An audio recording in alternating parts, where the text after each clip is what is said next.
नमस्कार दोस्तों, फिल्मी वार्तालाप में आपका स्वागत है। दोस्तों, भोजपुरी के पावर स्टार पवन सिंह के जिस गाने का आप लोगों को बेसब्री से इंतज़ार था, उस गाने का पोस्टर रिलीज कर दिया गया है। गाने का नाम है पियर फराक वाली।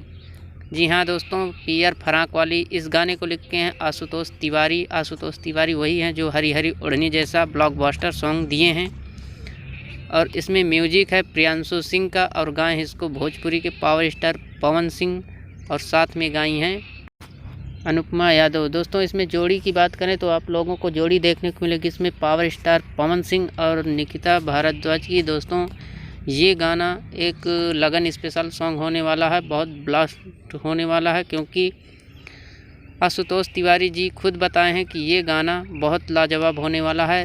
2023 का अब तक का सबसे बड़ा गाना होने वाला है।